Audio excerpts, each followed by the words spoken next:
Narcissus was born in ancient Greece, and was one day warned that he would live a long life as long as he never knew himself.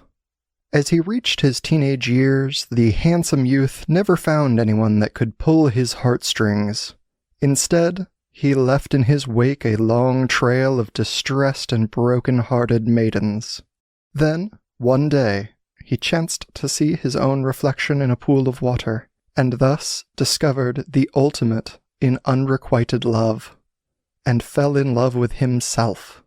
Naturally, this one-way relationship went nowhere, and Narcissus, unable to draw himself away from the pool, pined away in despair until he finally died of thirst and starvation. Immortality, at least of a kind, was assured, though, when his body turned into the flowers which thereafter bore his name. Welcome to the Just Dumb Enough podcast. Pardon the dramatic intro. This is a show that acknowledges that no one is always an expert by dispelling misconceptions with real experts. I'm your host as always, Colton Petrie. My guest today is Danu Morrigan. We've all met that person who is a little too self-absorbed.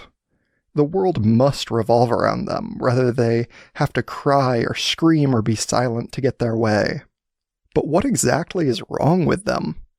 Danu is here today to teach us all about the sneaky Narcissistic Personality Disorder, or NPD. She'll tell us what it is, what it means, and what it's like to be raised by someone with it. And ultimately, how to go no contact. It's a far cry from the fable of Narcissus who was so entranced by his own beauty that he died, but in some ways, that story still feels kind of accurate. Let's not be self-absorbed people.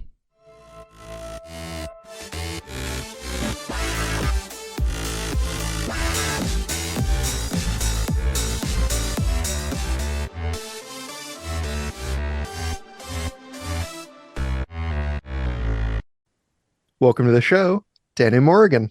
Thank you so much, Colton. I'm delighted to be here. Yes, I'm so excited to have you on the show. Why don't you introduce yourself a little bit for the audience? Yes, indeed. Okay, my name, as you said, is Danu Morrigan. I'm based in Ireland, as people might guess from my accent, and I believe I am the daughter of a narcissistic mother. Now, I don't know. She was never diagnosed, but it was a difficult, I was going to say childhood, but actually childhood and adult with her. It's not even people say, oh, can you get over that? It was a long time ago. But actually the fraughtness and all the things we're going to discuss happened right until the last day when I was in my 40s when we parted company. And when I learned about narcissistic personality disorder, it was like light bulbs going off and sirens and jigsaw pieces fitting together perfectly and every cliche you could think of, really, because it just fit her to a T. But I do need to be upfront and say that she was never diagnosed. I'm very strict to say it's just my best guess. And also, I went on to study it myself, but I have no bits of paper or qualifications. What I like to bring is to be able to explain it somehow, because it's a very subtle and amorphous level of abuse. And somehow I found when I was writing about it, that people found that resonated with them and explained it. So that's where I'm coming from as a writer, rather than a psychotherapist or psychologist or anything. I'm just an ordinary daughter of a narcissistic mother, if I even am that. Yeah, of course. So when we talk about like narcissism or narcissistic personality disorder, what is it at its most basic? Right. There's two ways I could describe it, and I'll probably use both. One is that to a narcissist, they are the only important person in the world, and perhaps even the only real person in the world. I often wonder if they think the rest of us are like non-playing characters in computer games. And that and again, I'm not in their head, so I can only guess on their motivations based on their actions. But it's like, they don't realize that other people have needs and wants and desires and interests and, can be hurt and everything. They wander through life, and the only question they ever ask is, what do I want right now? What suits me? But equally, they're very fragile, so they need to be constantly stroked, not literally, but metaphorically and emotionally. And oh, you're the best and you're so wonderful. So their drug of choice is attention. That's a big one. And it's called narcissistic supply, but it really just means attention. I think they've so little internal world that they need us, even though we're not real. They still need us to validate themselves somehow. So they'll suck up all the oxygen in the room, and they're, here I am, there's two kinds, there's covert and overt. And the overt one is the, out and loud and proud kind of thing, bursting into the room and life and soul of the party. Not saying that everybody is the life and soul of the party is a narcissist, but, these people are doing it for their own gratification rather than just for the fun of it. And then you get the covert ones who are like, I don't know if you know Uriah Heep. He's a Dickens character, and he's always, rolling his hands and poor me, and I'm so, because they play the victim, So they mightn't be as loud, but they're equally devious. And the out and loud ones want you to admire them and look at them, whereas the devious ones want you to pity them and look after them and stuff. But either it's the same motivation: make it all about me and give me all the attention. So that's it in a nutshell. The other way I can say it is that a narcissist is a toddler in an adult's body. And that just as toddlers, they are all me, me, me. What I want matters. If I don't get my way, I will throw a tantrum. I will not be open to reason. And I don't care if the cat doesn't like its tail pulled. And all these things, the capriciousness and just the pure self-centeredness of a toddler, which is completely appropriate for a toddler. And you can manage it. Barely, because it's tough enough, but and if a toddler's throwing a tantrum, you can kind of tuck them under your arm and leave. But imagine an adult like that. So somebody, and particularly if you have a narcissistic parent, somebody who is as mature as a toddler, but is in charge of you. And I often think of those Hollywood films where people swap places, big or whatever, and they laugh at the idea of a toddler or a child in an adult's body and vice versa. And it's played for laughs then. But it just shows how everything goes wrong when you have, it's our children in adults' bodies, and they don't care about their children really, except sometimes they care if the child can make them look good and stuff. Again, we're back to that. But they don't really care about the children as people with their own needs. So they'd be two very brief comments that I would say that would describe it. Well, and it seems like this all comes down to like attention seeking. Is that kind of the core of what it is? It's certainly a big symptom of it. And even to say attention seeking isn't to describe it deeply enough. Attention needing, attention grasping. It's they need attention, I think, like the rest of us need oxygen. And in the fact they can freak out if they don't get it is just like you and I would freak out if we were being deprived of oxygen and flailing around, and we wouldn't care who we hurt, or who we hit in the process of trying to get oxygen. And that's why two types of incident really trigger narcissistic mothers particularly. And that's, well, it's one kind of occasion with two elements. That's where it's the big occasion of somebody else. Now, it can be a big bad occasion or a big good occasion. But in either way, it's a situation that is about the other person and they cannot bear it.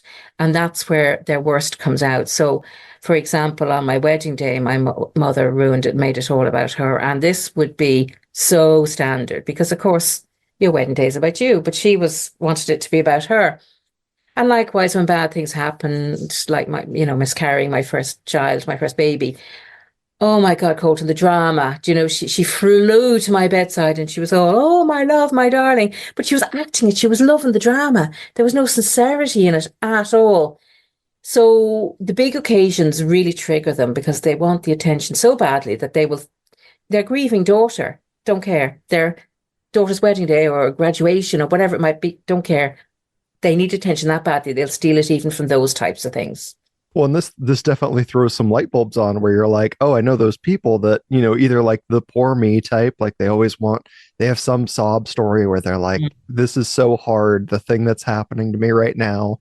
Yeah. Or, they're so like out and loud and, in the center of everything. And then when something bad happens to you or, someone around you, like they just kind of ignore that. They're like, that's not happening, like, because it doesn't give me anything.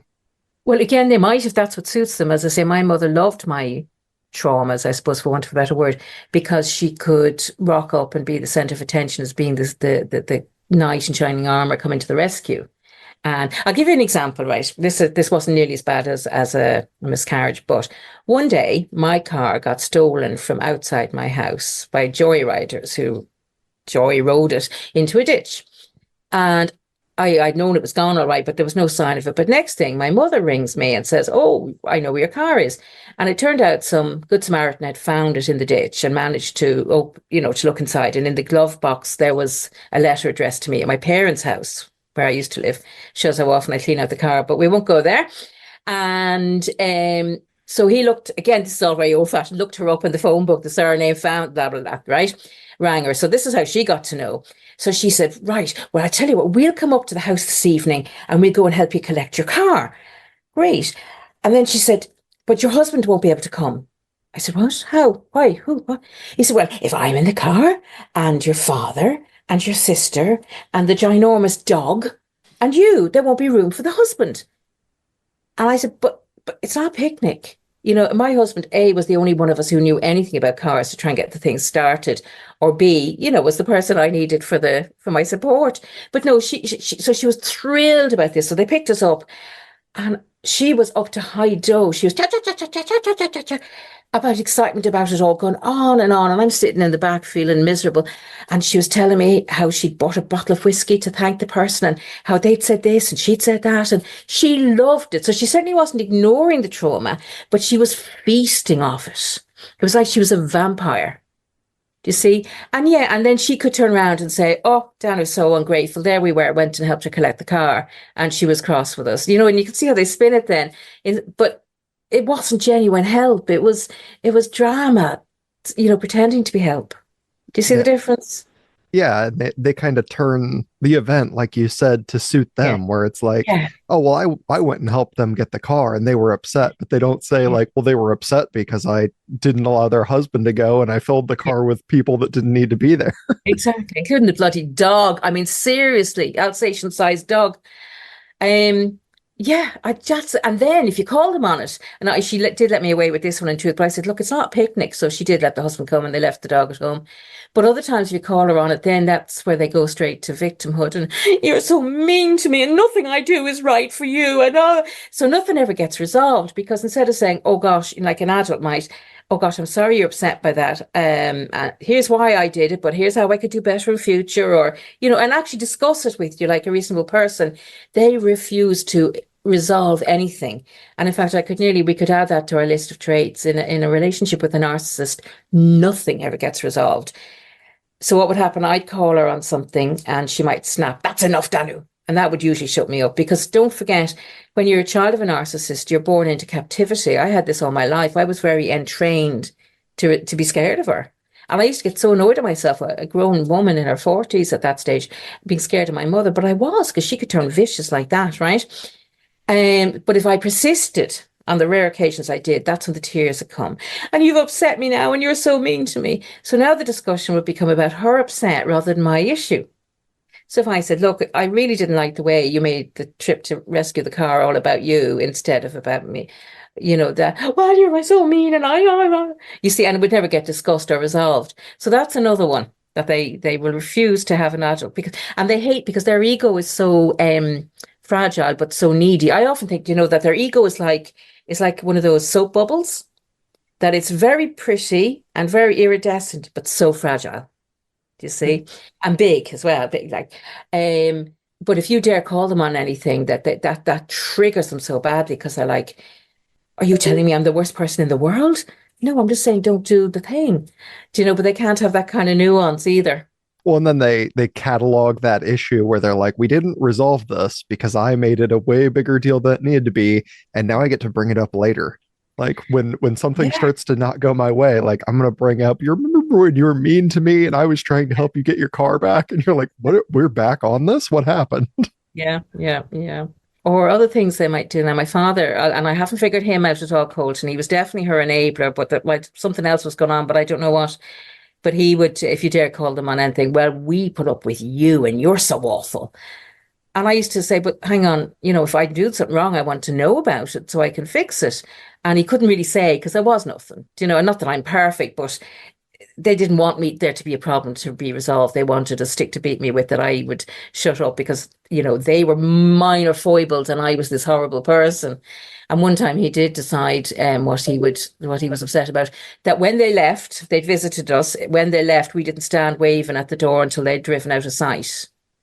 So that was the level of my fault, right?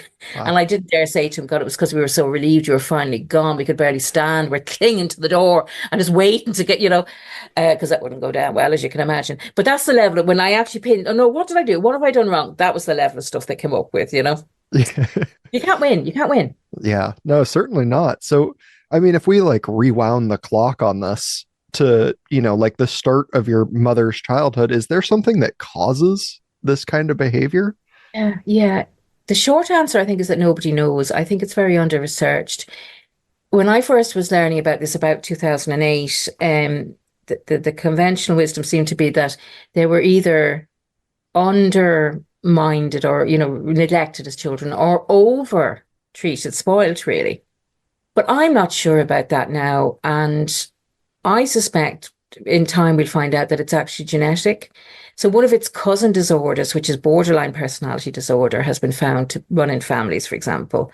And another one of its cousin disorders, which is antisocial personality disorder, which is sociopathy or psychopathy, but antisocial personality disorder is the right name. It doesn't mean that you hide in corners of parties. It's and they've had MRIs and they can measure their brain is wired differently than the rest of us. So I suspect it's much more basic than anything that happened to them in their childhood. And in fact, as I look through my family tree, even people I hadn't met, the stories that were told about them, I could say, oh yeah, her father, but not her mother.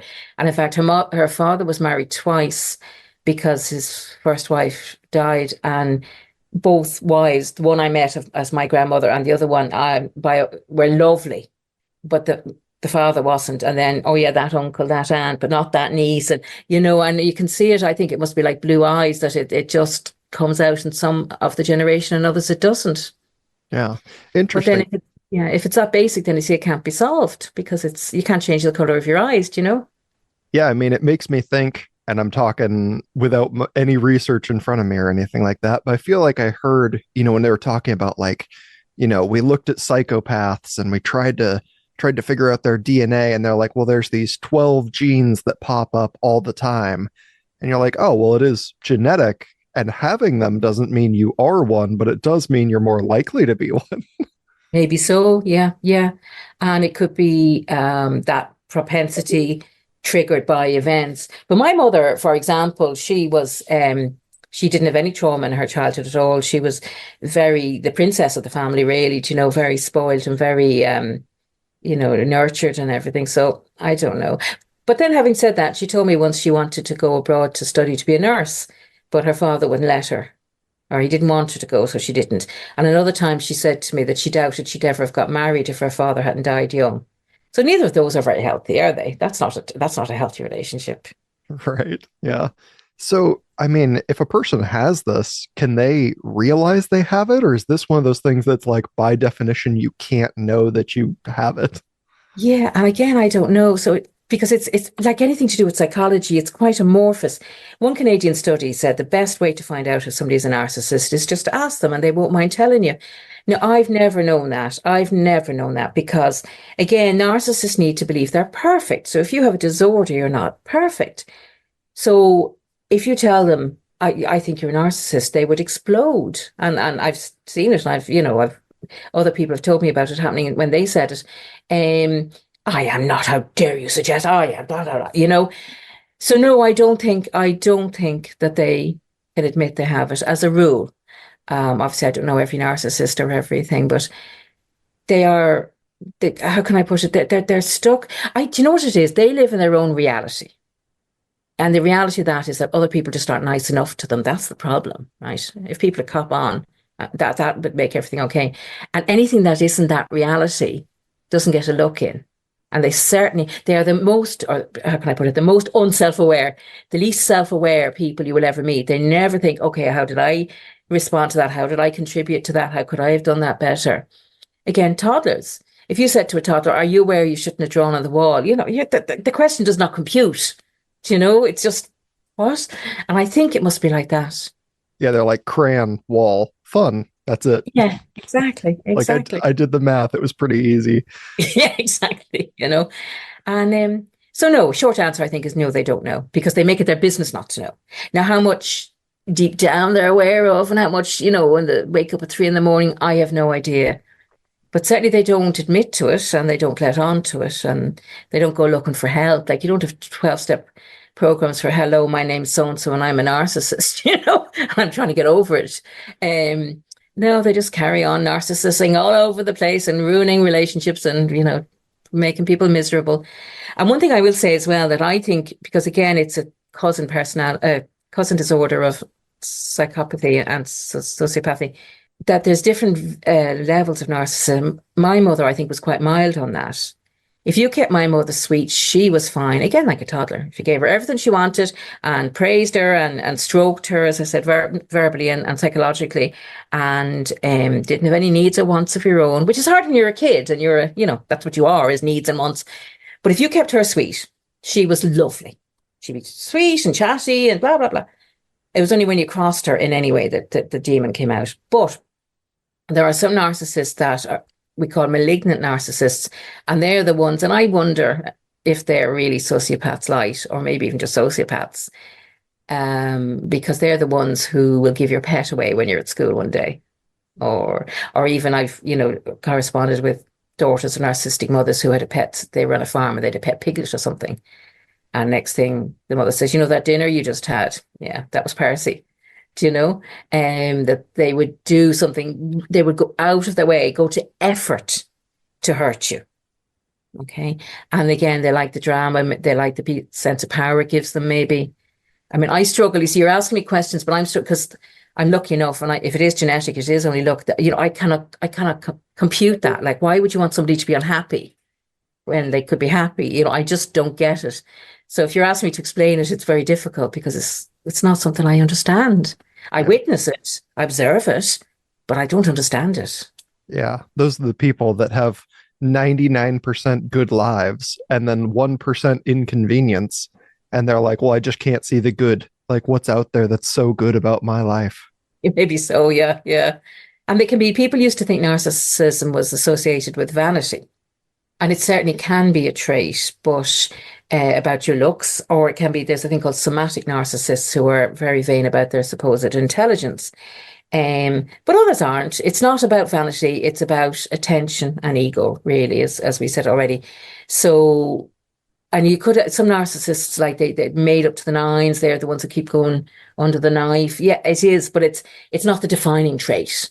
So if you meet somebody who isn't vain, or my mother wasn't vain at all, really, it doesn't mean they're not a narcissist. It just means they express their narcissism in different ways. And I know there's some old like Greek story about, Narcissus and drowning because your reflection is so pretty or something. But that's right, yeah. The god Narcissus, and he like that. He happened to look in a pool, and I suppose in those days there were no mirrors. And oh my God, yeah, his reflection was so beautiful. So he just stayed there gazing at his own beauty for so long that he actually turned into a flower. And nowadays we call it the Narcissus flower. And it does grow on the edge of water and streams and things, which I think is how the legend came up. But that is how we get the name narcissistic personality disorder, all right. Ah, very interesting. So it's one of those that seems like if we didn't call it a disorder, if we were like, this is the narcissism disease or this is narcissism cancer, like you would have people much more openly admitting that they're like, yes, I have this, because they would feed into that type too, where they're like, look at how bad things are for me. I have a disease. Like I can't help myself. Yeah, maybe. Because a disorder is counted as something when it impacts badly on your life or your quality of your relationships. And strictly speaking, I'm not sure that narcissists have that. As I said, that they don't suffer stress. They're just carriers. It's everybody around them that suffers it. But again, it is upheaval. And I walked away from my parents about 10 years and 15 years before they died, respectively.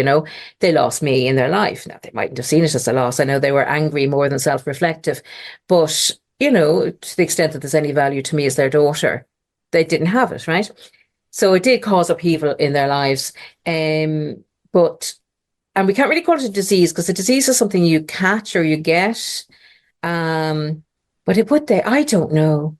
I don't. I will tell you this. I am convinced. Have you ever heard of a thing called Munchausen syndrome? Yes. Yeah, which is now called is a facetious disorder, I think, or I've only seen it written. I haven't heard it. And basically, what it is you either exaggerate or even create medical issues to get the attention. Uh, I have no research to back this up. I don't think the studies have been done, but I'm convinced that it is a subset of narcissism.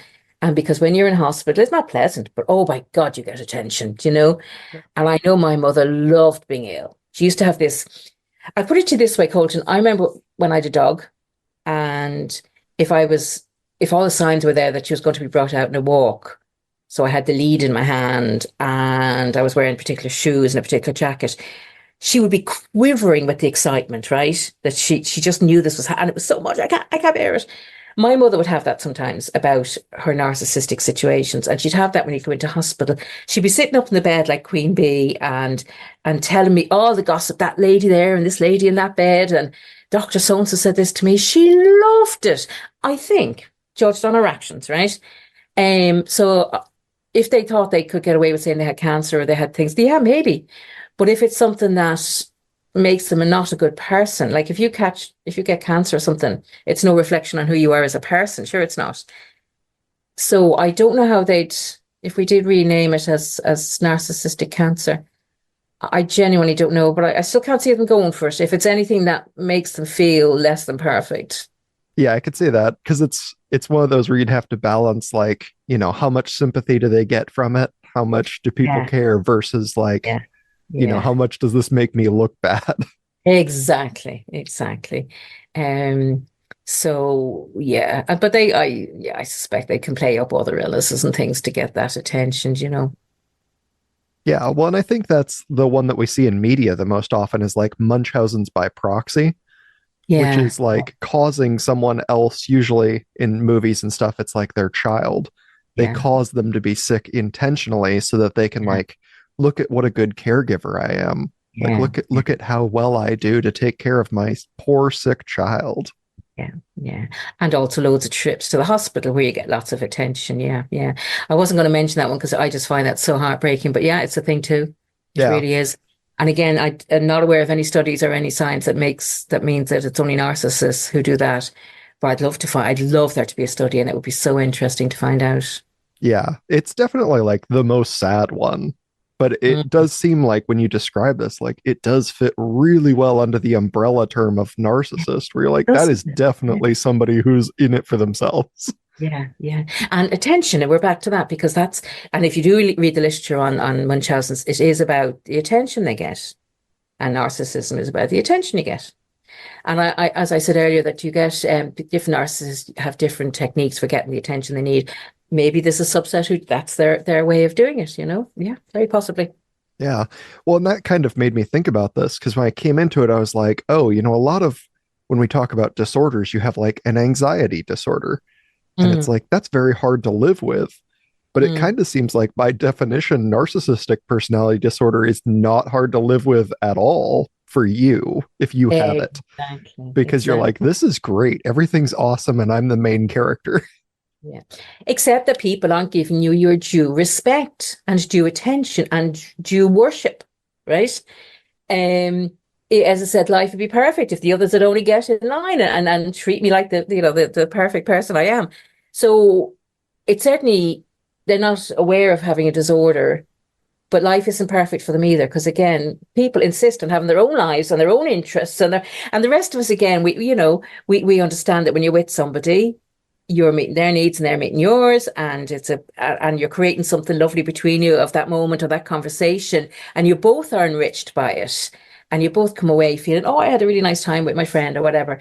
Narcissists don't have that. They come away thinking, did I get, not thinking again, they don't articulate because they're not self-aware, but having a sense of, I might say, did I get enough attention at this or did I not? Were people praising me at the party or were they too busy talking to so-and-so? Do you know? So I think it's constant. I think it must be wearying, coaching, and quite stressful to be constantly trying to fill your your quotient or your ration of attention, and I try and imagine it because, I like attention, but I don't need it. And sometimes I'll be somewhere and I'll be quite bubbly and, or I'll do a funny story or something. And and other times I'm listening to the other person's funny story and being an audience member, so to speak. And both of those have balance. So I can't imagine what it's like needing the attention, but it must be very difficult because it's a hard thing to get. Like attention is a valuable resource. Yeah. I mean, it seems like these are the people that couldn't go to a show like and be an audience member because they're just like, this doesn't serve me at Yeah. all. Yeah. That's a very interesting question, which I never thought they do. Um, and maybe they don't need to be getting attention 24/7, maybe in that. But I'm sure that when they're meeting people later, oh, did you see I was at such a theatre seeing such a show? And yes, and I vaguely know, I know the sister of that actor, and so they'll get their juice out of it one way or another. But they wouldn't be causing problems in the theatre, I don't think. Right. But Yeah. some might. It's very much like a by proxy thing there too, where they're like, Yeah. look at the show I went to, and not like, well, I was in the show and I enjoyed the show. They're just like, oh, the everyone says the main actor is the best, but I think they're, overrated. Yeah, maybe so. Yeah, yeah. Or everybody says I look for it like that actress. I don't see it myself, but everybody's always telling me something, Jack. But it's not that, you see, again, they're not stupid, these people, and they understand sometimes they have to play the game to fit into society. That is the bit where they're different from toddlers, because toddlers don't stop to think, is this an appropriate moment for me to have a meltdown? And narcissists as well, they are they are sane, they are in control of their actions. So it's not a defense in law the way insanity would be. And because if you ever see narcissists, they might be street angels and house devils, and they'd be lovely to the neighbors, and everybody always loves them. And they do things like they might do the flowers at church, or, again, something very public that they get a lot of praise for. And it's only behind the scenes that they're being these difficult people. So they can mask, they can put on an act when they need, when it serves their purposes. So it's not that they are unable to help themselves, it's just they choose not to. So when we step outside of like, the way it affects their life, because obviously they're very self-centered, how Mm. does this kind of affect, like if you're a child being raised by a narcissist? Because even from your infancy up, like that's pretty hard if they Yeah, only care about the attention you're going to bring them. yeah, yeah. It's very hard. Yeah. Um, and again, I invite you and the people who are listening to this, and thank you to everybody who's listening for taking the time to listen to us here on this important topic. Imagine being raised by a toddler. That's the only thing I can come back and saying. So your needs don't matter, theirs do. There's no reason about it. It's just chaos all the time. Narcissists can tend to do one or both two things. One is to parentify the child, which is completely child abuse, which they will make the child be the parent in a way. So they might tell the child their own problems, money problems or relationship problems or stuff that is no business of the child's, and the child should not have to put up with. So the child can grow up feeling very responsible for everybody and trying to organize everything.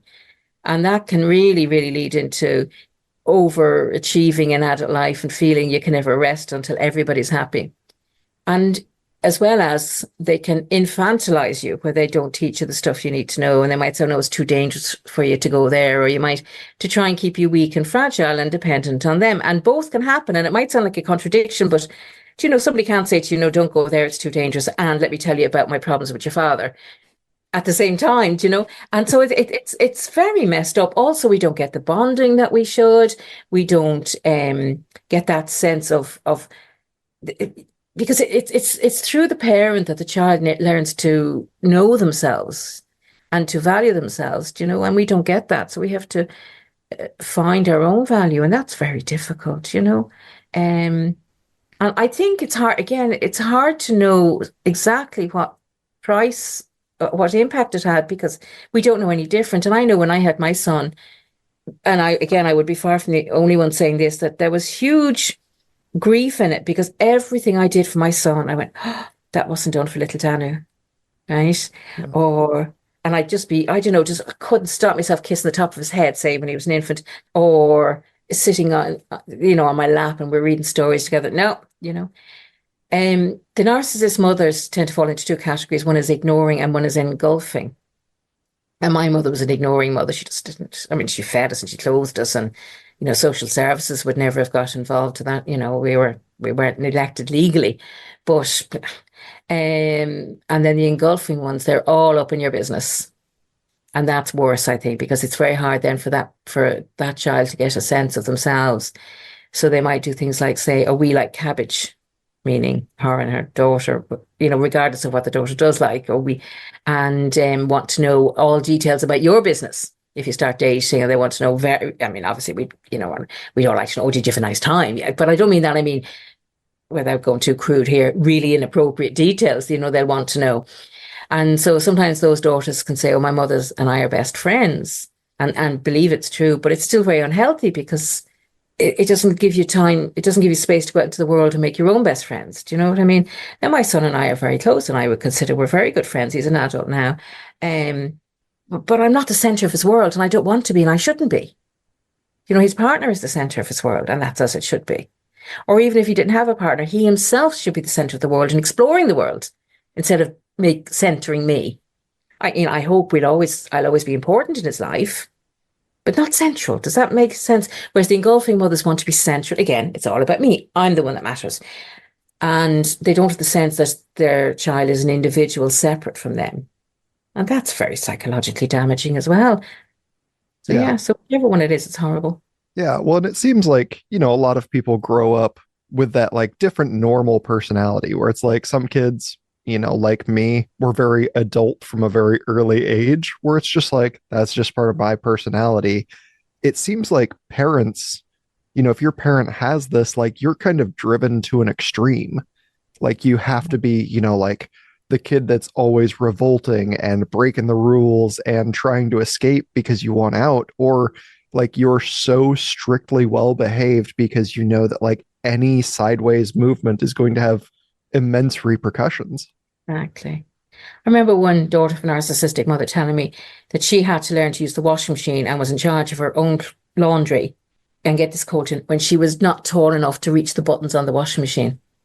Right? She doesn't know what age she was, but she could tell, and how they're not that high buttons on a washing machine. It Right. must only been four or something, if even. But her mother put her in charge of her own washing at that age. Um, and yeah, maybe again, how people react is different. So can I ask you then, and don't answer obviously if it's too personal, but when you said you like to be very responsible and very adult, and you say it's just your personality, it wasn't that was expected of you, or No, actually, like I think from a very early age, I kind of had like a professional mindset where I'm like, I want to develop, into this kind of person. And I had like an image in my head. And I'm like, okay, well, Mhm. that kind of person doesn't break the rules. They don't do any Right. of that. And so I remember my mother at one point telling me, like, will you go to a party or get in trouble or do something? And I'm like, no, because like that sets back the plan in my head. So I Yeah, won't yeah. do it. Okay. But But that does sound like something you came to by yourself and not were forced into, doesn't it? yeah. But that makes you Whereas very like interesting, very unusual. as I've been listening to this, I'm like, oh, I think I know one of these really well. And I thought about the person that grew up with that mother. And I Yeah, was like, oh yeah, her mother is entirely the engulfing type. It's all about me, like yeah, whatever brings me more. And I'm like, oh, she was absolutely rebellious. Like this yeah, this friend of mine when we were younger, like that was yeah, everything. She's like desperately trying to break free at all hours of the day. yeah. And I'm glad to hear that because although I'm sure it was messy and she got into trouble and everything, she was fighting for her very identity, as she should if it wasn't being, I don't even like the word given to her, but allowed for her. Um, and good for her basically that the mother didn't get her way to engulf her, that this friend of yours was perhaps without realizing herself, because again, do you know the way the phrase do fish feel water? When we're in the middle of things, we can't be objective about them. But without realizing it, but she knew she was fighting for her own self with a capital S, her own identity. So go her. Well, and that's kind of the big question is like, if you realize, and maybe, I've got some young listeners, maybe somebody realizes this, and maybe there's people who are 40 that are just realizing like this Yeah, is their yeah, parent type. How do you yeah. escape this? Like, how do you get away? Oh, yeah, that's the big question. I suppose the answer is different whether you're under 18 or whether you're over 18, okay? If you're under 18, I would say knuckle down, get the best education you can, don't rock the boat, and just know that you're playing a strategic game and you're going to leave when you're 18, but you're going to want as many assets with you from education or whatever, or if you can get a job as you do then, right? Don't rock the boat. You won't win. Um, just endure, right? But do it as a strategic winning thing, and that might help mentally because instead of them, the parents being mean to you and you having to endure it, you're saying, no, I'm playing the game back here. And it'll still be awful, but it might be slightly less awful. And I know if you're 14, 18 seems ages away. I mean, it's a whole quarter of your life again. No wonder it's long. But it's the only sensible thing to do because you can't leave home. You can't, and you don't want to go into, I doubt social services would because it's all so subtle and stuff. They wouldn't look at you. And if they did, that wouldn't be good either because you don't want to be taken into care. So just put up with it, right? After 18, you see, the other thing about narcissists as well is that they don't like boundaries because how dare you tell me what to do kind of thing. So with a narcissist, it really, really comes down to their way or the highway. I think it's not possible to have an equal, loving, mutually respectful relationship with a narcissist because they won't allow it. So one option is to go no contact, which is to cut off contact entirely. It's a big decision. And I don't advocate it per se because it's not my place to tell people what to do. But I do really, really want people to know it's an option. I stayed in the relationship with my parents far longer than I should have because I thought that's what you did. You couldn't cut off your parents. I joke me like, I wish somebody had said to me, yeah, you can. No, not telling me do it, but I wish I knew that was a possibility because I was miserable even all my adult life, never mind what had I at the time, 20 years of adult life, say. And because going no contact, can I talk about my book now? Yes, absolutely. Please. Because going no contact is such a big deal. I've written a whole book on it, which came out. I just got the copy today myself. It's fresh off the presses and it's called the not very trip off the tongue name, but it does what it says. How to go no contact with your narcissistic mother, even though you think you can't. Right? Because people say, I get, and it came because I get emails all the time. I'd love to go no contact, but I can't because, and then comes out their reason. And I take each of those reasons and I show why they're not valid or why they don't have to be valid. And I keep saying, but you don't have to leave her. But, if you want, you don't have to feel guilty. You're not being the bad guy. Whatever their thing might be. Because it does go against society and it does go against our culture. And perhaps it even goes against our species where we are quite long bonded with our parents. But if you are in a relationship with an abuser who will not change, your only choices are continue to put up with it or leave. And I suppose as you get older, maybe occasionally you could have a fight about something, but it gets you nowhere. As I explained already, nothing gets resolved. It only escalates and it's just awful. And at 18, I know it's very hard for people to be independent at 18. And I'm not saying do it the minute you're 18, but legally you could.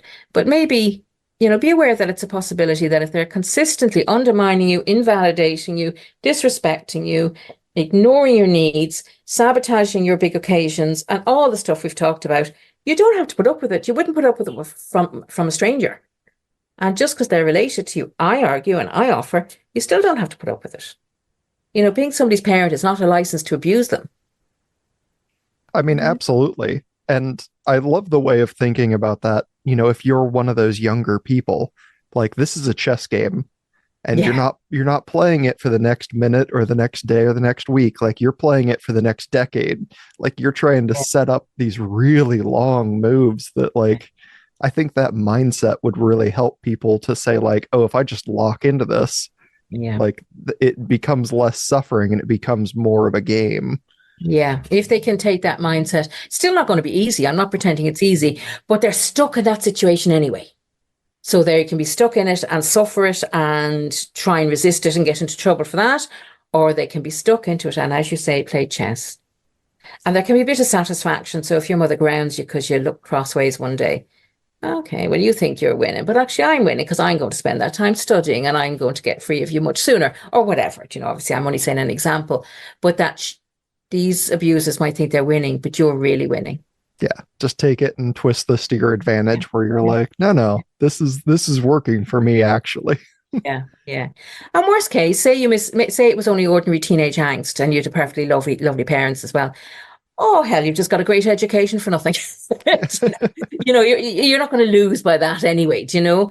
Right. And I'm not saying do all that instead of having fun. Obviously still live your life, but to the extent that if there's rows at home, or if again, it's hard to give exact advice because the details are always so different. But instead of fighting these people, try what's it, the martial arts thing, bend or be wind or something that you don't be a solid block that they can hit. You be the wind that flows around them. That kind of attitude.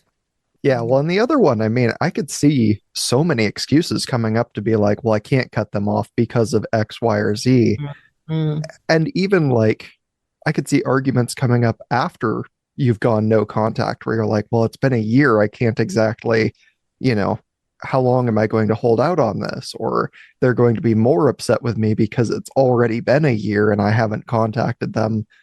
And that kind of seems like it should feed back into your own argument of like, well, that's why I'm not contacting them, is Yeah, because yeah. they're going to make this worse instead of having learned any lesson.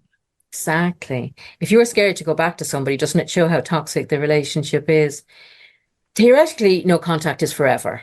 And you're not stomping off in a temper and you're not punishing them. You're just saying, I am removing myself from a bad situation.